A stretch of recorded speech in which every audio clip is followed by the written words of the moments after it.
Eddie, congratulations. President Eric Dean.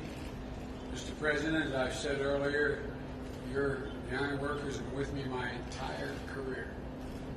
The first operation to ever endorse me in 1972, Lydia Nolan to be elected senator, and you guys endorsed me, and I was able to turn 30 by the time I got sworn in. By the time I wasn't elected, I wasn't old enough. And it's great to be home. My dad is from Dunmore, and Mr. Mayor, and my mom was from Scranton.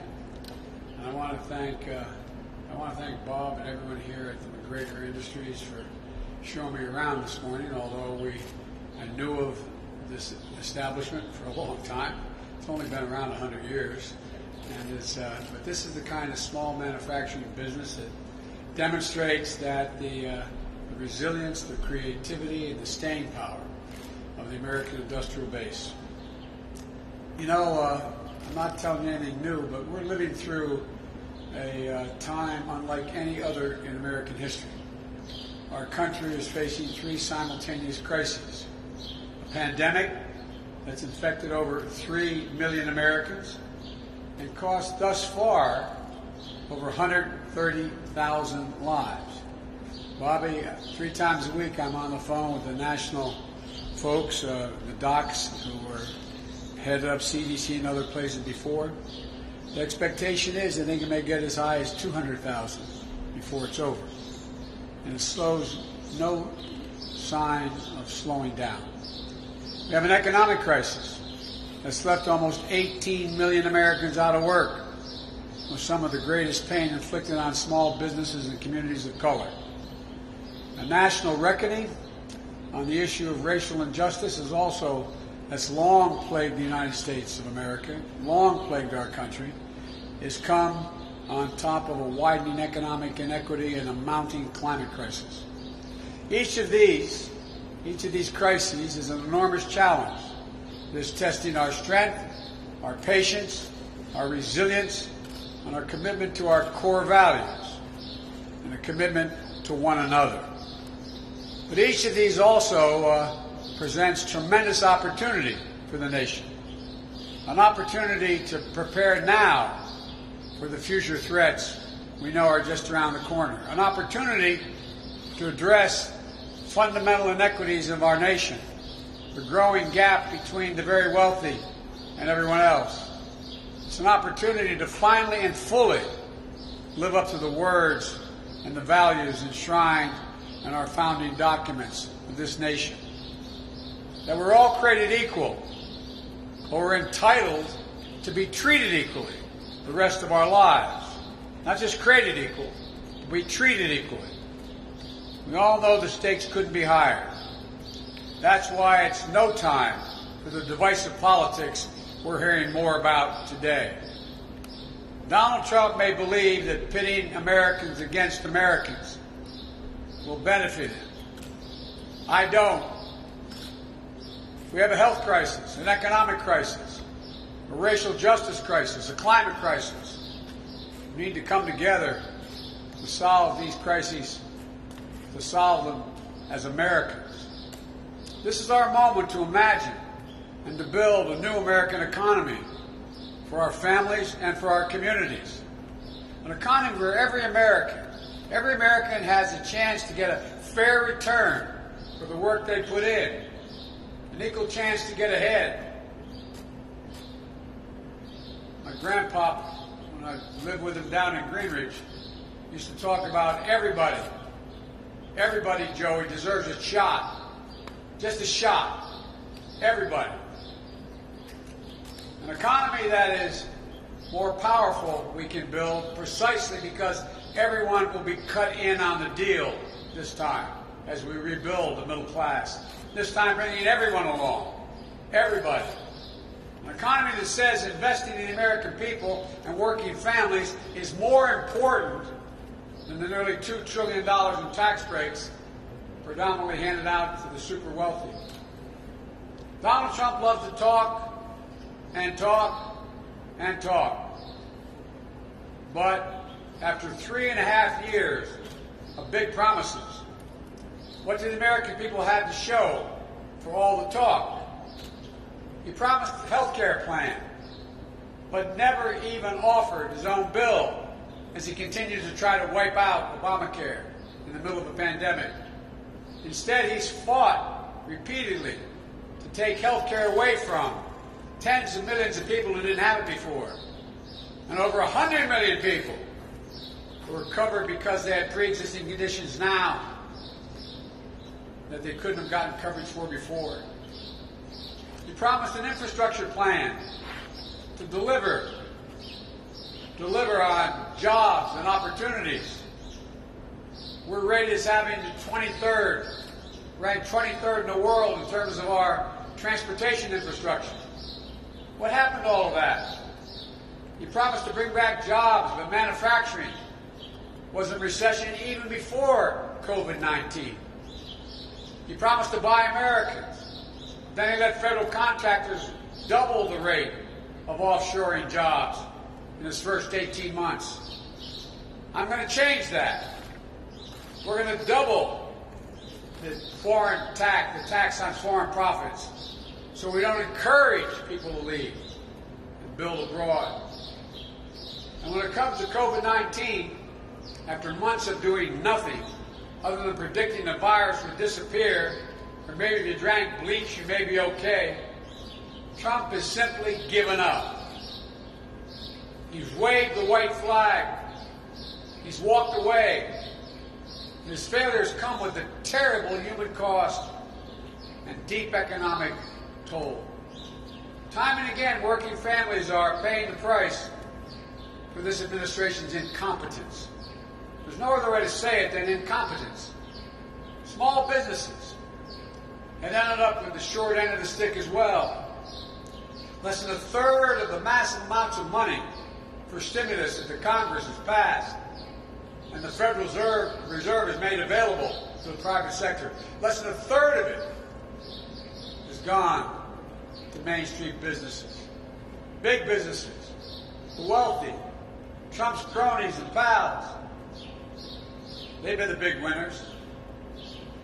Senator Casey can tell you they wrote in the law there had to be oversight, the Inspector General, to make sure where that money went. I'm the guy that had responsibility of handing out $84 billion in the Recovery Act in the financial recession.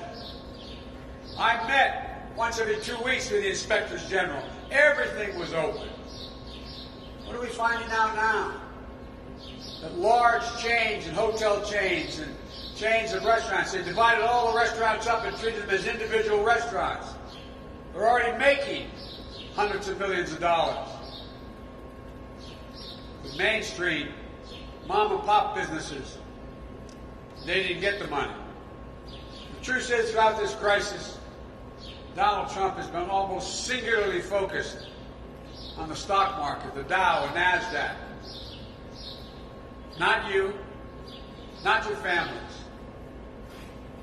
If I am fortunate enough to be elected president, I'll be laser focused on working families, the middle-class families I came from here in Scranton, not the wealthy investor class.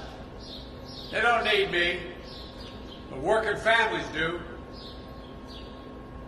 And this may be, should be in my view, the guiding principle. We must reward work as much as we rewarded wealth. But now we just reward excessive wealth. You know, you see, growing up rich and looking down on people is a bit different than how I grew up here. Here, nobody thought and understood, nobody thought but also knew that Wall Street bankers and CEOs didn't build this country, didn't build it. You can just look around your neighborhood or your kitchen table and see who built this country. It was at my grandfather Finnegan's kitchen table in Greenridge that I learned money doesn't determine your worth. He'd say, Joey, no one in the world is more worthy than you, and everyone is equally worthy.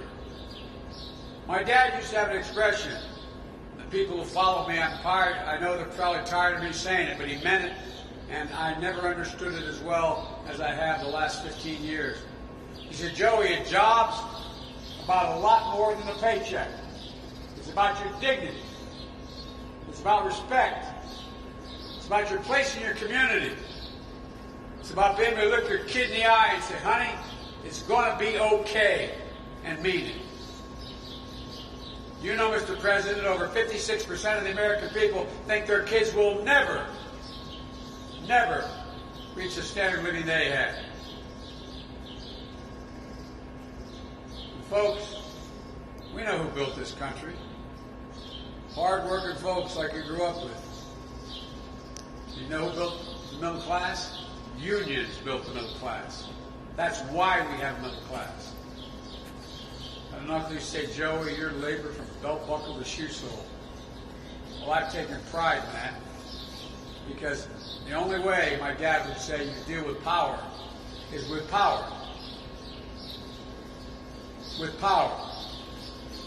Corporate America, and I come from a corporate state of the world, Delaware. The only way to deal with abuse of power is with power. And labor, unions, are the only ones that have that capacity to do it. If that's raining outside, come on in, guys. I don't want anybody out there. Are you guys in the rain? Or is that not rain? I thought that was rain.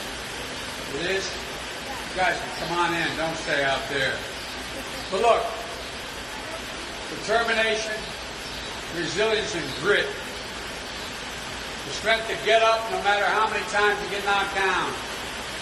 Respect for hard work and for the people who do it. These are the values I grew up with and all of you have grown up with. These are the values that I'm going to take with me to the Oval Office. I'll give more help to mainstream business and entrepreneurs and ask more of corporate America. You know, half of the jobs in America are small business jobs. And even back as early as May, some estimates found that more than 100,000 small businesses have been permanently shut down. More have closed, and it's been devastating. So enough is enough. It's time to reverse the priorities in this country. It's time to help small businesses, middle-class folks manage their way through a pandemic. Let's help millions of would-be entrepreneurs get out from under their debts so they can start businesses. And it's time corporate America paid their fair share of taxes. We thought in our administration we should lower the tax in the high 30s to 28%, but lower it to 21%. I'm going to raise it back up to 28%. Provide hundreds of billions of dollars to invest in the growth of this country. And the days of Amazon paying nothing in federal income tax will be over. Let's make sure their workers have the power and the voice. It's way past time to put an end to the era of shareholder capitalism. The idea, the only responsibility a corporation has is with shareholders. That's simply not true. It's an absolute farce. They have responsibility to their workers, their community, to their country. That isn't new or radical notion. These are basic values and principles that help build this nation in the first instance. Now the challenge is to take these fundamental values and apply them to the new economy we have to build in the years ahead. And folks, it's not sufficient to build back. We have to build back better. That's what my plan is, to build back better. It's bold, it's practical, and it's focused on building an economy for the future, not for the past. And it responds to 5 truths laid out in this moment of crisis. The first is that we've seen in the course of this pandemic that we need to strengthen our industrial base as long-term sources of middle-class job creation. Let's use this opportunity to take bold investments in American industry and innovation so the future is made in America, all in America. I do not accept the defeatist view that forecast that automation and globalization mean we can't keep well-paid jobs here in America and create more of them. I do not buy for 1 second that the vitality of American manufacturing is a thing of the past. American manufacturing was the functioning arsenal of democracy in World War II, has to be part of the engine of new prosperity in America now. So today, I'm releasing a blueprint I think the press has, how to create millions of good-paying union jobs, building products and technologies that we need now and will need in the future. And it starts with a pretty basic idea. When we spend taxpayers' money, when the federal government spends taxpayers' money, we should use it to buy American products and support American jobs. My plan would tighten the rules to make this a reality. And it goes further. During my first term alone, we'll invest $400 billion in purchasing products and materials our country needs to modernize our infrastructure, replenish our critical stockpiles, and enhance national security. That's how much the federal government will spend on buying products, the federal government. These funds will provide reliable, predictable demand for products made by American workers and supply chains like this one right here for the American industries. We'll purchase clean energy technologies, fight climate change, building materials including steel products like those produced here, stockpiles of critical goods and equipment, and advanced technologies to modernize our government and enhance our national security. To ensure the future is made in America, we need to win not just the jobs of the day, but we have to invest in what the jobs and industries of tomorrow are going to be. The Chinese are spending multiple billions of dollars trying to own the technology of the future, while we sit with our thumb in our ear. It means fighting unfair trade practices, curbing the threat of intellectual property by countries like China. America can't sit in the sidelines in a race to the future. That's why I'm proposing a dramatic research and development investment of $300 billion in my first 4 years alone to sharpen America's competitive edge in the new industries where global leadership is up for grabs, like battery technology, artificial intelligence, biotechnology, clean energy. That's the future. And this money will be used purposefully to ensure all of America is in on the deal, including communities that historically have been left out. Black, brown, and Native American entrepreneurs, cities and towns everywhere in the region and the country. All told, this will be a mobilization of R&D and procurement investment in ways not seen since the Great Depression and World War II.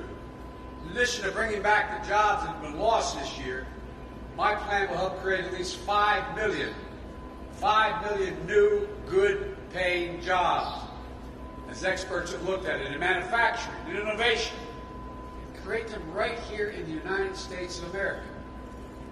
The second thing, we've seen the importance of a more resilient economy for the long term. Our president wasn't prepared for this pandemic. He ignored the detailed briefings and warning that our administration left behind. The threat of a pandemic we told him was coming. We gave all this to his administration in transition. But he shut it all down. He shut down the pandemic office we had inside the White House. He praised the Chinese government even as the virus was coming to our shores because he was so afraid that they'd walk away from his trade deal that cost us significant amounts of money as well. Let's not get caught flat-footed again. Let's get prepared to meet the challenges of the climate crisis. That means investing in infrastructure, clean energy, creating millions of good-paid union jobs in the process. Next week, I'll be laying out an updated blueprint of how we can build a modern, safe, sustainable infrastructure and the clean energy economy, and how to make sure that the communities that have suffered the most from pollution are the first to benefit from this investment. How to strengthen the union movement, how to make sure the unions are building America, just like they built the middle class. Third thing, we've seen in this pandemic the immense burden on working parents, especially women. They're carrying as if they find themselves in a position where they're working, they're attempting to work, they're attempting to take care of their children who are young. At the same time, they're aging parents who need help and are suffering from disabilities. It's been especially hard in this crisis. Let's face it, it's always hard. So let's make it easier to afford child care and care for our aging relatives, our moms and our dads. Let's offer more pay and more economic dignity to millions of workers, often women of color, who are entrusted to help teach our youngest and care for our oldest at the same time. Donald Trump has no idea what it's like to be a single parent who's barely getting by and needs to find child care. He doesn't have a clue what it's like to provide for an aging parent, and that's understandable. But it's unconscionable that he doesn't even try to understand or empathize with the struggle of so many millions of people out there. Like a lot of you, and I'll bet there's a lot of you out there in the audience, including the press, you understand it personally. I understand it. I know how hard it is to be a single dad who has to work with 2 young sons at home.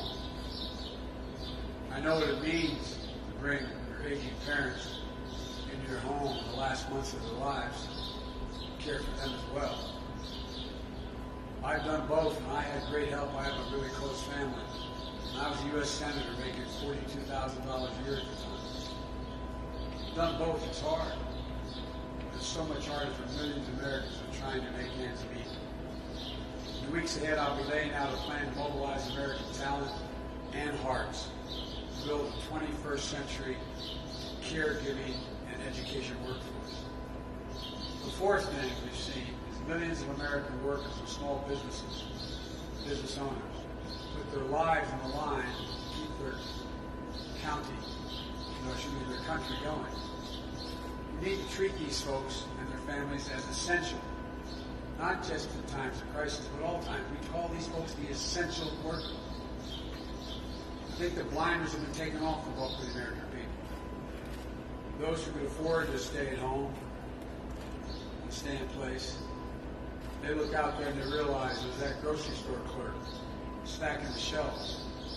There's that nurse's aide trying to find protective gear to take care of someone that's on a ventilator.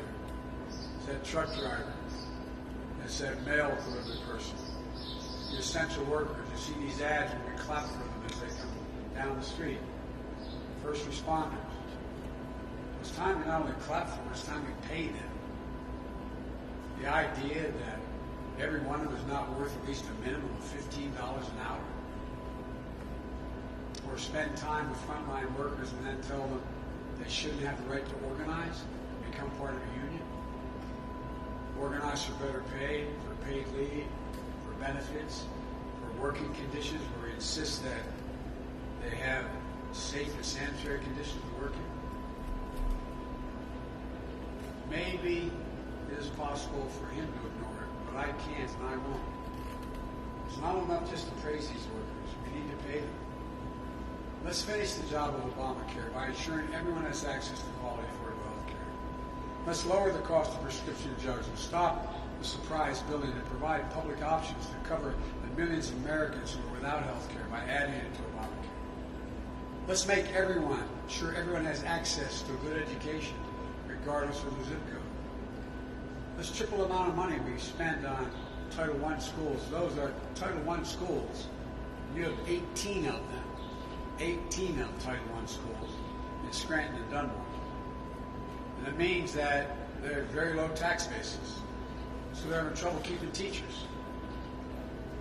I triple the amount of money we spend on those from $15 billion a year to $45 billion. Raising the salaries for the teachers in those schools up to $60,000 a year. Making sure every single solitary child, aged 3, 4, and 5, is able to go to school, not daycare, Mr. Mayor.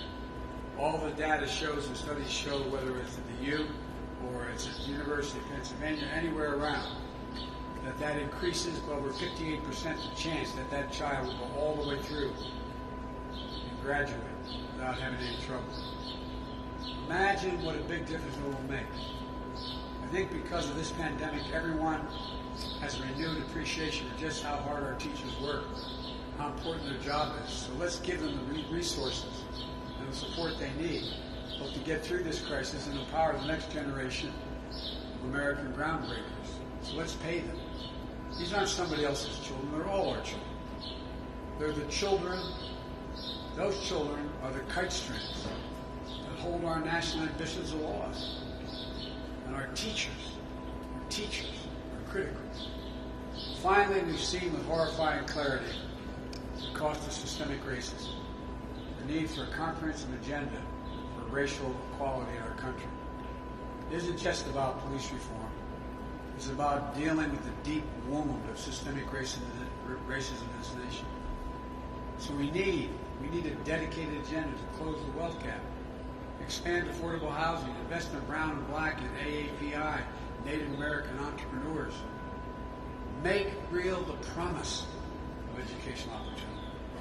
For too long, the battle for racial equality has divided America. It should be used now to unite us.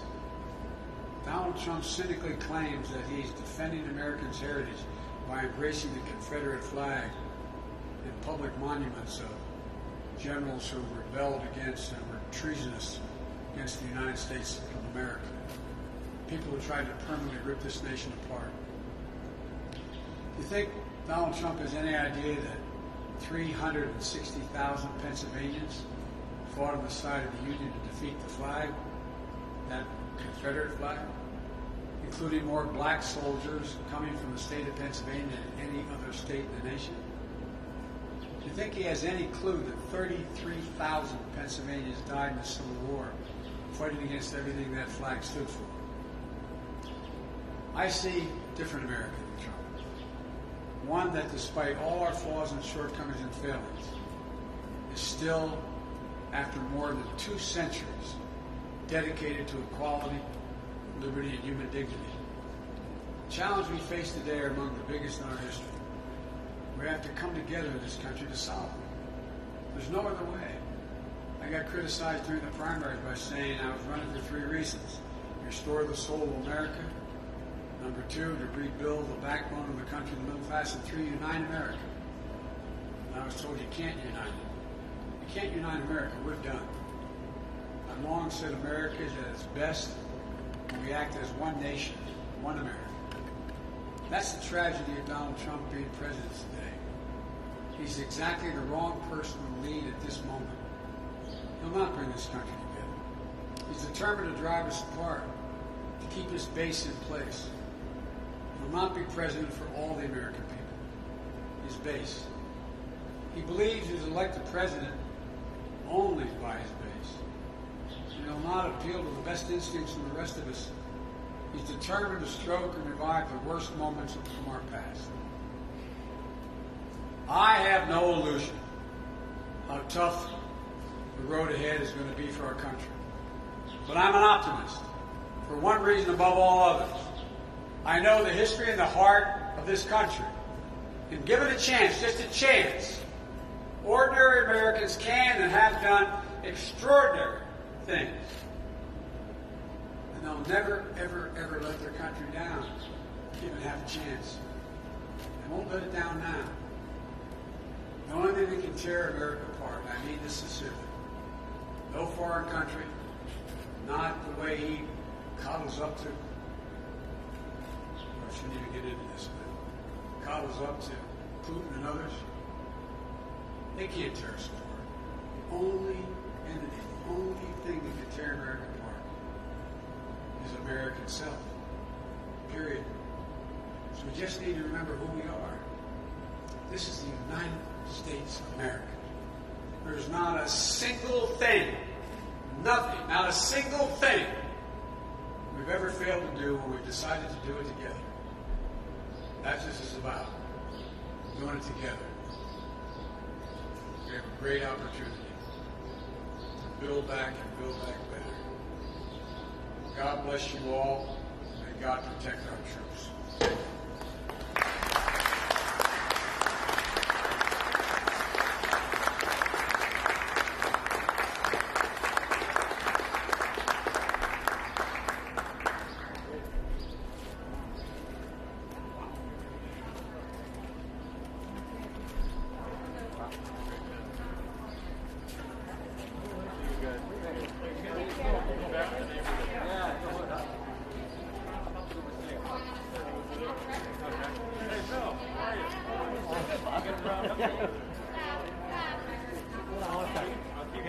Get around up. Yeah, how are you, sir? Good to see you. Good. I want to stop. It's a little cooler right now. Wherever you want. I think it's time to